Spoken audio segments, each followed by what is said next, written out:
Yes. In the part from Imam Ghazali that he's talking about, he's ending talking about stoning the shaitan, and that's one of the last things in Hajj that, even after you go to Arafah, that you stone to the Jamarat. And I never really thought about it before, especially today, the way that you said it in the khutbah. And it's like, even after you finish that and the Arafah is the peak, you go back to stoning shaitan, and he's saying to weaken shaitan. And how do we not have arrogance to not be like scared of, how do we not be arrogant to think, oh, forget about shaitan, or to make sure that we're always remembering that we have to run away from him and understanding how much that can influence us? If you're waiting until Jamrat to understand this, then you haven't learned anything. It's too late.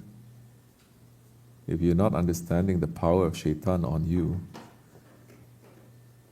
before the Jamrat, if you're not understanding the power of shaitan when you're making sa'i, when you're doing the tawaf, when you're putting on your ihram, if you're not understanding the power of shaitan during Ramadan, in your whole lives, every day and every month, that is too late. That means nothing to you. We are here in this way to understand the power of shaitan, the power of our ego. Split second, it can take us, yes? Yes or no?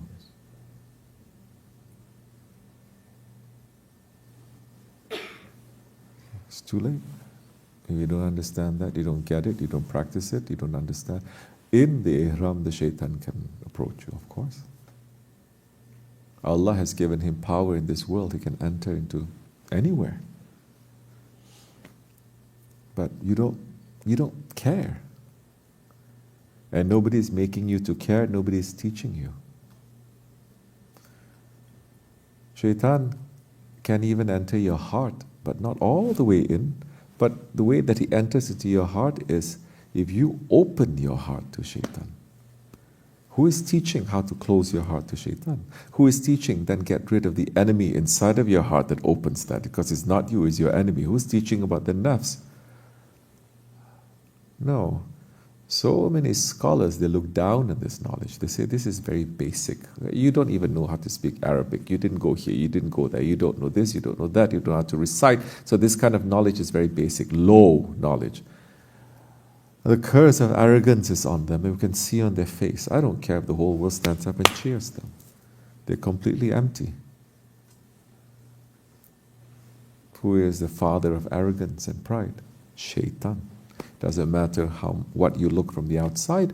Doesn't matter how much you know. And the aim is to understand the evil that is inside of us and to run away from that evil.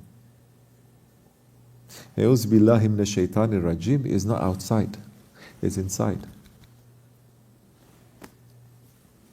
So, I'm still taking that for a joke, people still taking it for a joke.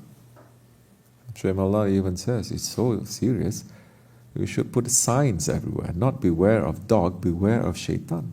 Beware of shaitan. This is real. Allah makes us to begin reciting His book by saying, A'udhu billah. Reciting His book, shaitan can enter. Reciting Quran, the words of Allah, shaitan can enter into you. It's not just with the words that we sing, A'udhu billahi minash shaitanir rajim.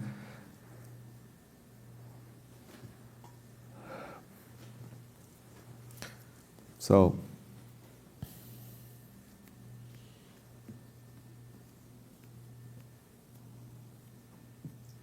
it's very strange to me.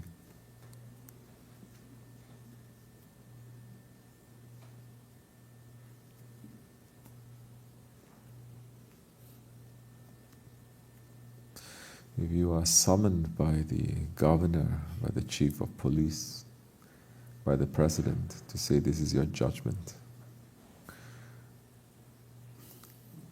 all your life we're here to receive your judgment, to say whether you pass or you fail. You have to, it's obligation. It's not a party. you are going to be terrified. You're going to prepare yourself, your whole life actually preparing yourself for that, because you know you have to do it. That's why Shaykh Ahmadi is saying, the Hajj is the last test. Beyond that, there's nothing else. If you fail that test, you're done.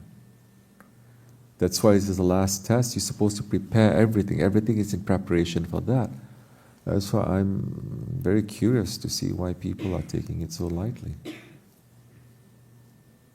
Who are you trying to visit? Your friend, your buddy there, inside the Kaaba? Astaghfirullah. You know? Oh. Astaghfirullah. So, yeah, at least they'll take pity on us, right? If we approach it with fear. Don't we want pity from Allah? Don't we want pity from the Prophet ﷺ, who says, he's a small dirty one, but it's okay, give him. Of course, it doesn't fit into today's version of a Muslim. You are making us to have low esteem, self-esteem. Saying that we need to be pitied. No, we must be. As you like this Zahir Zaman, everyone is free to do.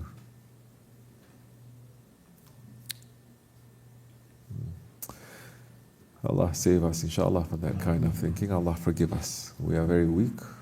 We're asking for our guide to continuously guide us, inshallah, to protect us, inshallah, from ourselves and from our shaitan, inshallah, to be in safety under their shadow, under their umbrella. Al-Fatiha.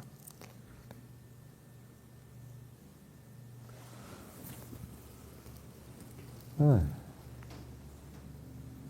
why in the old days they say to go to the dargah is like going to Hajj. No? The whole idea is to prepare, and the Hajj is a rehearsal for Judgment Day. So you rehearse for this, you rehearse for that, you rehearse. Everything is a rehearsal, a practice. Yeah, what can we do?